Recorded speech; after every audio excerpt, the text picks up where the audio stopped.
नमस्कार, डेली 24 भारत देख रहे हैं आप। मैं हूं आपके साथ साहिल धुलिया। बुलेटिन की शुरुआत करते हैं। दीपावली की रात के बाद देश के कई बड़े शहरों में हवा जहरीली हो गई है। जहां लखनऊ रात तक सबसे ज्यादा प्रदूषित शहर था, सुबह होते होते ये जगह दिल्ली ने ले ली। सुप्रीम कोर्ट के आदेशों के बावजूद देर रात तक पटाखे फूटे, जिसका असर वायु गुणवत्ता पर साफ दिखा। दिल्ली से लेकर कोलकाता और मुंबई तक प्रदूषण का स्तर तेजी से बढ़ा है।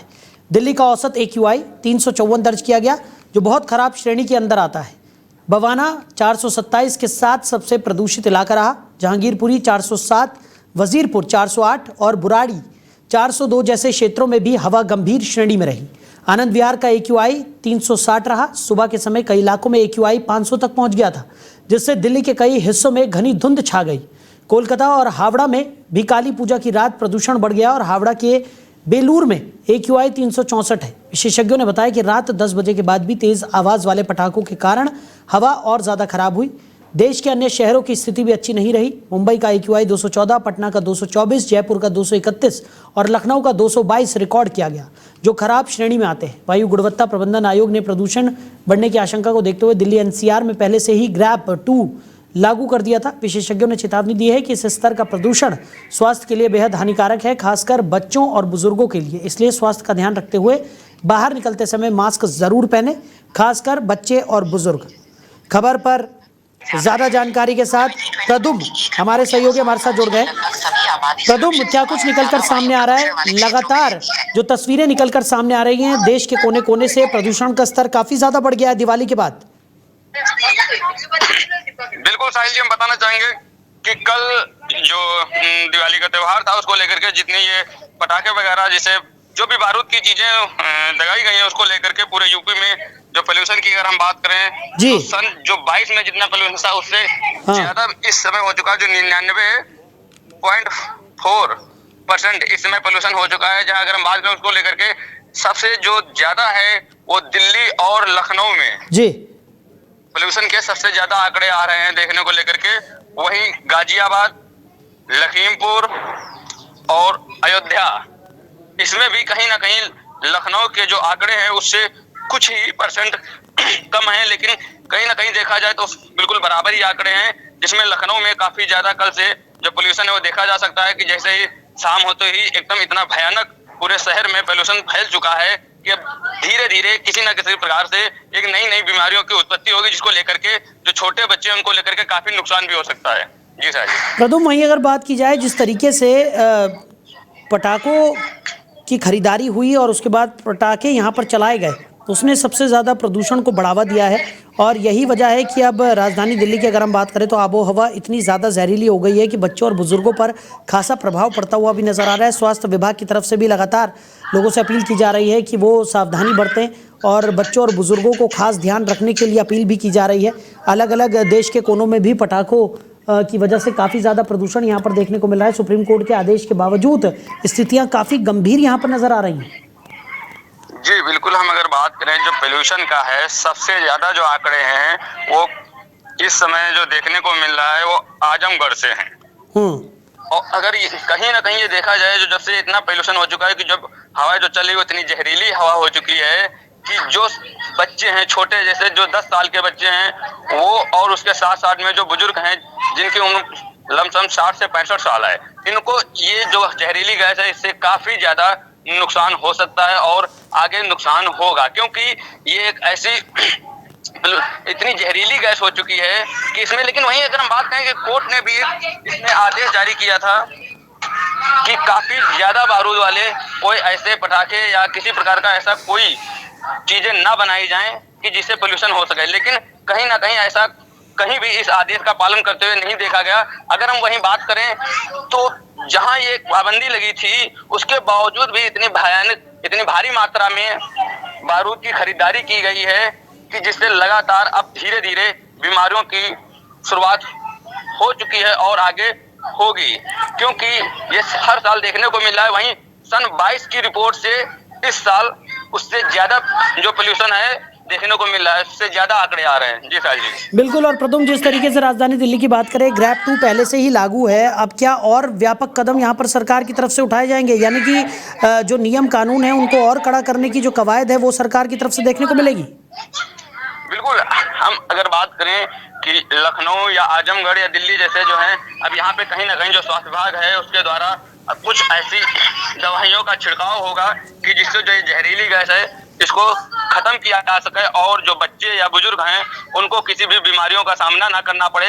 उसके साथ साथ अब ऐसे भी नियम लगाए जाएंगे कि अभी कुछ ही समय में जो पराली वगैरह जलाई जाती थी उसको लेकर के या अन्य भी चीजें हैं उसको जलाने से जो है रोक लगाई जाएगी और इस पे एक जुर्माना भी लगाया जाएगा अगर इस प्रकार से अगर किसी भी प्रकार का कोई भी चीज जलाई गई जिससे जहरीली जो है हवाएं बन सकती है या जो है पोल्यूशन फैल सकता है उसको लेकर के अब एक कहीं ना कहीं जुर्माना भी लगाया जाएगा। साहिल जी, चलिए प्रदुम, हमारे साथ जुड़ने के लिए, इस तमाम जानकारी के लिए आपका बहुत शुक्रिया। तो साफ तौर पर देखने को मिल रहा है कि आबो हवा काफ़ी ज़्यादा जहरीली हो गई है। दिवाली के बाद स्थितियां काफ़ी गंभीर हैं और सबसे ज़्यादा प्रभाव बच्चों और बुज़ुर्गों पर पड़ता हुआ नज़र आ रहा है।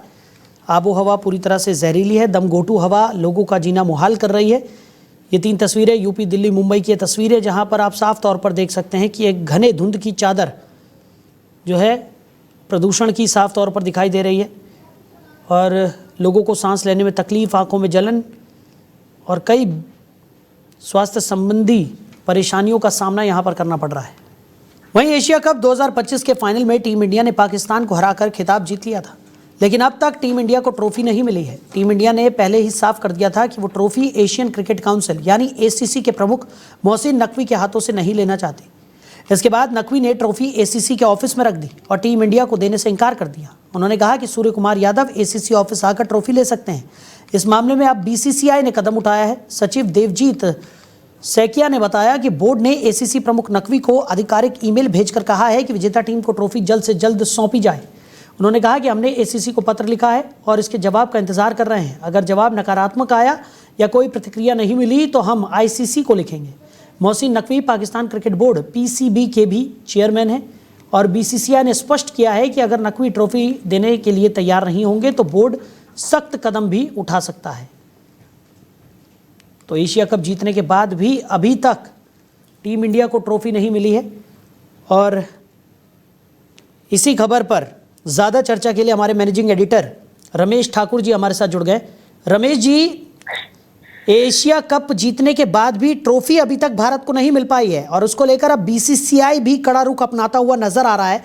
BCCI ने साफ तौर पर कहा है कि मोहसिन नकवी को मेल किया गया है, आधिकारिक मेल किया गया है कि जल्द से जल्द ट्रॉफी भारत को सौंपी जाए, लेकिन अगर नकारात्मक जवाब आता है या फिर किसी तरह का कोई रिएक्शन नहीं मिलता है तो और भी कड़े कदम आगे उठाए जाएंगे, ICC को मेल किया जाएगा।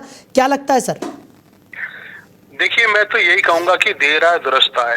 जो आज इन्होंने मेल्स लिखी है, जो अपना विरोध जताया है, ये ऑन स्पॉट उसी समय जताना चाहिए था जिस समय हमने टूर्नामेंट जीता था। ट्रॉफी हमारे सामने थी और उस समय ये कहा जाता कि आपसे हमारा कॉन्फ्लिक्ट है, पाकिस्तान के साथ में कुछ दिक्कतें हैं तो हम आपसे ट्रॉफी नहीं लेंगे। और वो मैदान में हमने देखा भी, जब मैदान में हमारे खिलाड़ी उतर रहे थे तो उन्होंने हैंड शेकिंग किसी से नहीं किया था। एक बात ये, दूसरा ये, इसी से समझ जाना चाहिए कि अगर खुदा न खास्ता भारत से ट्रॉफी जीता है, टूर्नामेंट जीतता है, तो वो ट्रॉफी नहीं लेगा।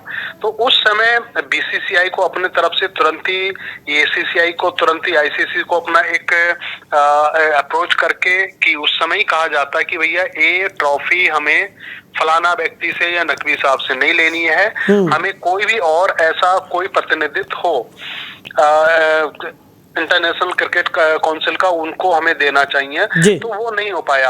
अभी इतना वक्त बीत चुका है, उसके बाद में मेल्स के, ठीक है, वो मैंने कहा देर आए दुरुस्त आए, लेकिन यहाँ पे पाकिस्तान की जो हठ धर्मितता है, जो हमने उस समय भी देखी, अब भी देखी, उन्होंने जो इंटरनेशनल क्रिकेट काउंसिल का जितने भी रूल्स हैं, नियम्स हैं, उनको उन्होंने फॉलो नहीं करा। पूरी तरीके से उन्होंने ब्रेकडाउन करा है।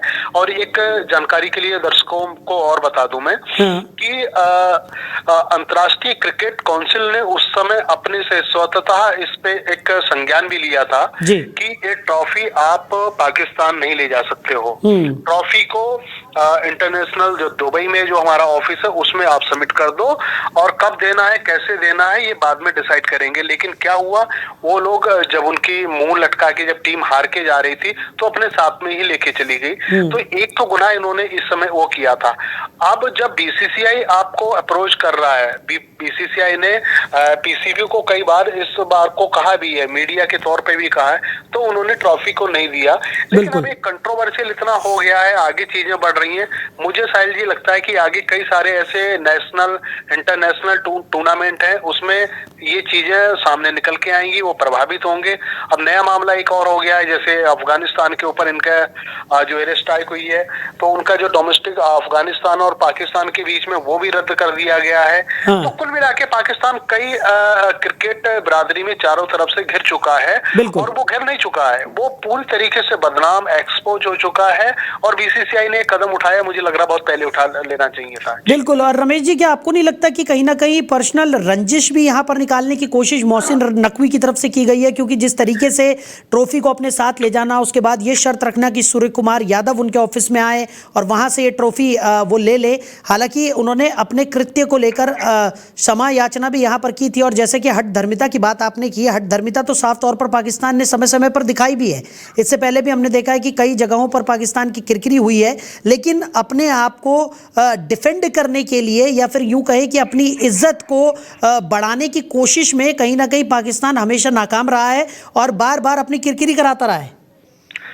साहिल देखिए, करीब तकरीबन 2 दशक का मेरा स्पोर्ट कवर करने का कैरियर रहा है जी। तो इस बीच में मैंने कई टूर्नामेंट वगैरह देसी विदेशी मैंने कवर करे हैं। तो उसमें हमने ये देखा है, जो रूल्स मैंने जो क्रिकेट के पढ़े हैं जी, चाहे डोमेस्टिक हो जाए, चाहे इंटरनेशनल हो जाए, चाहे नेशनल हो जाए, उसमें जो क्रिकेटर होता है उनकी जिम्मेदारी नहीं बनती है वो ट्रॉफी को खुद से मंगाया जाए, सम्मान को खुद से मांगे, कभी नहीं होता है। ये डिसाइड करता है जो कंट्री का जो क्रिकेट कंट्रोल बोर्ड होता है वो करता है। भारत का बीसीसीआई करेगा, पाकिस्तान का पीसीबी करेगा, या श्रीलंका का क्रिकेट एसोसिएशन वो करेगा। तो वो डिसाइड करता है किस तरीके से ट्रॉफी को कहाँ मिलना चाहिए, कैसे मिलना चाहिए, किस कंडीशन में दिया जाना चाहिए। तो इसमें कहीं ना कहीं चूक मुझे जहां तक लगती है, पहले दिन से मैंने कह रहा था कि पीसीबी जो बीसीसीआई ने उस तरीके से अप्रोच हमारे खिलाड़ियों के लिए नहीं की थी और सम्मान के लिए नहीं करी थी जो उसको तत्कालिक मिल जाना चाहिए। अगर इस तरह का विरोध उसी समय, जिस समय हमने टूर्नामेंट जीता था, आखिरी बॉल पे हमने हिट करके पूरा खेल जीत लिया था, तो पीसीबी को उसी समय अप्रोच कर देनी चाहिए कि आप ये ट्रॉफी अगर हम आपसे हाथ से नहीं ले रहे हैं तो यहाँ पे क्रिकेट काउंसिल का कोई भी बड़ा व्यक्ति, बड़ा मुलाजिम वो आए और हमारे कप्तान को, हमारे प्लेयरों को ये ट्रॉफी देके जाए। लेकिन उस समय बीसीसीआई ने ये पता नहीं चूक क्यों नहीं करी, ये समझ से परे है जी। चलिए रमेश जी, हमारे साथ जुड़ने के लिए, इस तमाम चर्चा के लिए आपका बहुत शुक्रिया। तो अब बीसीसीआई की तरफ से आधिकारिक मेल यहाँ पर मोहसिन नकवी को किया गया है और पाकिस्तान क्रिकेट बोर्ड के चेयरमैन भी है मोहसिन नकवी। बीसीसीआई ने स्पष्ट किया है कि अगर नकवी ट्रॉफी देने के लिए तैयार नहीं होंगे तो बोर्ड सख्त कदम उठा सकता है। टीम इंडिया ने एशिया कप जीतने के बाद ये भी कहा था कि वो ट्रॉफी ईसीबी यानी कि एमिरेट्स क्रिकेट बोर्ड के वाइस चेयरमैन से लेना पसंद करेंगे। बीसीसीआई इस मामले में लगातार कार्रवाई कर रही है और ट्रॉफी को जल्द से जल्द भारतीय टीम तक पहुंचाने के प्रयास में जुटी हुई नजर आ रही है। आगे बढ़ते हैं, बात करेंगे पुणे की। तो पुणे में ऐतिहासिक शनिवार वाड़ा में कुछ मुस्लिम महिलाओं द्वारा नमाज पढ़ने का वीडियो वायरल होने के बाद राजनीतिक तूफान खड़ा हो गया है। बीजेपी की राज्यसभा सांसद मेधा कुलकर्णी ने इस वीडियो को अपने सोशल मीडिया हैंडल पर साझा कर इसे ऐतिहासिक धरोहर के अपमान का मामला बताते हुए विरोध प्रदर्शन का आह्वान किया। कुलकर्णी ने सकल हिंदू समाज और पतित पावन संगठन के कार्यकर्ताओं के साथ शनिवार वाड़ा परिसर में जोरदार आंदोलन किया, जिसमें नमाज वाले स्थान पर गौमूत्र और गोबर छिड़क कर शुद्धिकरण किया गया। इस दौरान पुलिस और प्रदर्शनकारियों के बीच हुई झड़प से माहौल तनावपूर्ण हो गया। हालांकि बाद में पुलिस ने स्थिति को नियंत्रित कर आगे की कार्रवाई की और दरअसल पुणे स्थित शनिवार वाड़ा में ऊपरी मंजिल का एक वीडियो सामने आया था। इस वीडियो में 6 से 7 मुस्लिम महिलाएं चटाई बिछाकर नमाज पढ़ रही हैं, जबकि आसपास बच्चे खेल रहे हैं और पर्यटक घूम रहे हैं। वीडियो वायरल होते ही सोशल मीडिया पर बहस छिड़ गई। मेधा कुलकर्णी ने एक्स हैंडल पर लिखा कि शनिवार वाड़ा में नमाज नहीं चलेगी, हिंदू समाज जाग चुका है, चलो शनिवार वाड़ा। उन्होंने रविवार शाम 4 बजे कस्बा पुलिस चौकी के सामने प्रदर्शन का ऐलान किया था। इसके बाद विरोध पर बगीचे को बंद कर दिया गया था। वहीं हिंदी सिनेमा के दिग्गज अभिनेता गोवर्धन असरानी का 84 वर्ष की उम्र में निधन हो गया। असरानी की अंतिम इच्छा के मुताबिक उनका अंतिम संस्कार सांता क्रूज शमशान घाट पर सोमवार रात 8 बजे एक निजी समारोह में किया गया। इसमें केवल परिवार और करीबी मित्र ही शामिल हुए। तो तस्वीरों में उनकी पत्नी और कुछ नज़दीकी लोग ही दिखाई दिए। तो मैनेजर ने बताया कि उन्होंने किसी को सूचना नहीं दी थी ताकि अंतिम संस्कार निजी रहे। असरानी के निधन पर फिल्म उद्योग और प्रशंसकों ने सोशल मीडिया पर श्रद्धांजलि अर्पित की। अभिनेता अक्षय कुमार ने कहा कि असरानी जी के साथ काम करना और उनसे सीखना सौभाग्य की बात थी। निर्देशक अनीस बाज़मी ने उन्हें नेकदिल और हास्यप्रिय इंसान बताया। गीतकार मनोज मुंतशिर, क्रिकेटर शिखर धवन और महाराष्ट्र के उप मुख्यमंत्री देवेंद्र फडणवीस ने भी उनके निधन पर शोक व्यक्त किया। असरानी का करियर 5 दशक से अधिक लंबा रहा। उन्होंने 300 से ज़्यादा फिल्मों में काम किया और शोले, चुपके चुपके, बावर्ची, छोटी सी बात जैसी फिल्मों में अपने यादगार किरदारों से दर्शकों का दिल जीता। उन्होंने निर्देशन और लेखन में भी योगदान दिया। असरानी की कॉमिक टाइमिंग और सहज अभिनय आज भी भारतीय सिनेमा में अमिट छाप छोड़ता है। उनका जाना फिल्म उद्योग के लिए अपूर्णीय क्षति है। वहीं नवी मुंबई के वाशी इलाके में देर रात एक बड़ी हाईराइज इमारत में भीषण आग लग गई, जिसमें एक पूरे परिवार की मौत हो गई। फायर ब्रिगेड की टीम ने मौके पर पहुंचकर आग को काबू में करने की कोशिश शुरू की, लेकिन आग इतनी तेज थी कि वो 10वीं, 11वीं और 12वीं मंजिल तक फैल गई। जानकारी के मुताबिक इस हादसे में पति पत्नी और उनकी 6 साल की बेटी की मौत हो गई। आग लगने का कारण अभी तक स्पष्ट नहीं हुआ है। राहत और बचाव कार्य जारी है और फायर ब्रिगेड की टीम पूरी इमारत को सुरक्षित बनाने के लिए प्रयास भी कर रही है। आग के कारण आसपास के इलाके में भी खतरा पैदा हो गया था। पड़ोसी और लोगों ने तुरंत फायर ब्रिगेड को सूचना दी। इमारत में और कोई फंसा है या नहीं, इसकी जांच जारी है। अधिकारियों ने लोगों से सुरक्षित दूरी बनाए रखने की अपील भी की और स्थानीय प्रशासन और पुलिस ने भी राहत कार्यों में मदद के लिए टीम को तैनात किया। अग्निशमन अधिकारियों का कहना है कि आग पूरी तरह से बुझाने में कई घंटे लगे। यह हादसा नवी मुंबई में रहने वाले लोगों के लिए एक बड़े सदमे के रूप में सामने आया। आसपास के लोग और पड़ोसी इस दुखद घटना से स्तब्ध हैं। अधिकारियों ने आग लगने के कारणों की जांच शुरू कर दी है और सभी प्रभावित लोगों के लिए मदद मुहैया कराने का आश्वासन भी दिया है। वहीं भारतीय मौसम विज्ञान विभाग ने कहा है कि केरल में आज भी भारी बारिश जारी रहेगी। तो इडुक्की और एर्नाकुलम के लिए ऑरेंज अलर्ट जारी किया गया है, जबकि तिरुवनंतपुरम, कोल्लम, पथानामथिट्टा, अल्लापुझा, कोट्टायम, त्रिशूर, पलक्कड़, मल्लपुरम, कोझिकोड और वायनाड के लिए येलो अलर्ट है। कल पथानामथिट्टा और कोट्टायम, इडुक्की, एर्नाकुलम और त्रिशूर में येलो अलर्ट रहेगा। आईएमडी ने चेतावनी दी कि अगले 3 घंटों में वायनाड, कन्नूर और कासरगोड में कुछ स्थानों पर गरज के साथ मध्यम बारिश और 40 किलोमीटर प्रति घंटे की रफ्तार से तेज हवाएं चलने की संभावना है। तिरुवनंतपुरम, कोल्लम, इडुक्की, पलक्कड़ और वायनाड में हल्की बारिश होने की संभावना है। बढ़ते जल प्रवाह के कारण मालमपुझा बांध के शटर ऊपर उठा दिए गए हैं। रात 12 बजे तक 4 स्पिलवे शटर 40 सेंटीमीटर ऊपर उठाए गए। चित्तूर नदी के तट पर भी अलर्ट जारी किया गया है। इडुक्की और पलक्कड़ के 6 बांधों के लिए रेड अलर्ट जारी किया गया है। इडुक्की में अनियरलंगल, कुंडला और कल्लार कुट्टी, इट्टयार, लोअर पेरियार और कल्लार बांध तथा पलक्कड़ में मीनकारा, वालियार, मल्लमपुझा, पोथुंडी, चुलियार और मंगलम बांध शामिल है। तो वहीं आपको बता दें कि भोपाल के लाल परेड मैदान स्थित शहीद स्मारक पर आयोजित पुलिस स्मृति दिवस समारोह में मुख्यमंत्री डॉक्टर मोहन यादव ने शहीद पुलिसकर्मियों को याद करते हुए उन्हें श्रद्धांजलि अर्पित की। मुख्यमंत्री ने कहा कि कर्तव्य की बलि वेदी पर अपने प्राणों की आहुति देने वाले शहीदों से हमें प्रेरणा मिलती रहेगी और डॉक्टर यादव ने पुलिस विभाग द्वारा पिछले कार्यों का उल्लेख भी किया। साथ ही साथ सराहना करते हुए अधिकारियों और कर्मचारियों को बधाई भी दी। उन्होंने साइबर अपराधों को रोकने में पुलिस द्वारा किए जा रहे प्रयासों की भी प्रशंसा की। मुख्यमंत्री ने कहा कि सरकार पुलिस कल्याण के लिए प्रतिबद्ध है और उनके प्रति मेरा प्रेम सदा बना रहेगा। इस अवसर पर डॉक्टर मोहन यादव ने यह भी घोषणा की कि पुलिस विभाग के सभी रिक्त पदों की पूर्ति आगामी 3 वर्षों में की जाएगी। उन्होंने बताया कि 1 सितंबर 2024 से 31 अगस्त 2025 के बीच मध्य प्रदेश में 11 अधिकारी और कर्मचारी कर्तव्य निभाते हुए शहीद हुए। समारोह में सीएम मोहन यादव ने सभी शहीद वीर जवानों को नमन करते हुए कहा कि उनकी कुर्बानी और सेवा हमेशा याद रखी जाएगी। उन्होंने पुलिस अधिकारियों और कर्मचारियों से शहीदों के आदर्शों को अपने कार्य में प्रतिबिंबित करने का आग्रह किया और कार्यक्रम का एम्बियंस भावपूर्ण रहा और उपस्थित जनों ने शहीदों के सम्मान में खड़े होकर उन्हें सलाम किया। पुलिस स्मृति दिवस कार्यक्रम में आज उन अमर वीरों को स्मरण करने का दिन है, जिन्होंने राष्ट्र की एकता, अखंडता के लिए भारत मां की रक्षा में अपने प्राणों का उत्सर्ग किया है। पुलिस स्मृति दिवस पर मैं उन सभी वीर जवानों को श्रद्धांजलि अर्पित करता हूं, जिन्होंने कर्तव्य पथ पर अपनी ड्यूटी करते हुए अपने प्राणों का उत्सर्ग किया है। जैसा कि डीजी साहब ने बताया,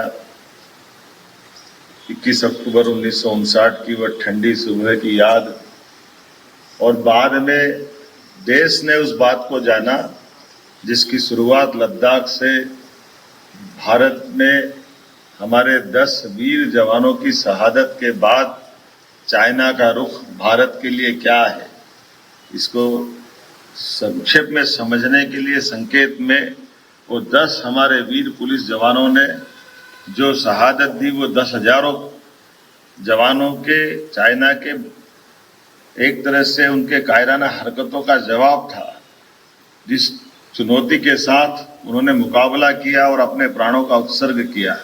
पूरा देश नमन करता है। 1962 तक आते आते चाइना की हरकतों का परिणाम क्या रहा, यह तत्समय के लिए इतना ही कहना पर्याप्त होगा। तो फिलहाल इस बुलेटिन में मेरे साथ इतना ही। आप बने रहिए। नमस्कार। सत्ता की हर चाल पर हमारी नजर, जनता की आवाज सबसे पहले, सच की पड़ताल करेंगे हम। क्या छपा क्या छिपा, राजनीति के खेल का पर्दाफाश, जहां राजनीति को परखा जाता है जनता की कसौटी। राष्ट्रहित है हमारी प्राथमिकता। जहां बॉलीवुड की चमक भी सच्चाई से टकराती है। भारत पर।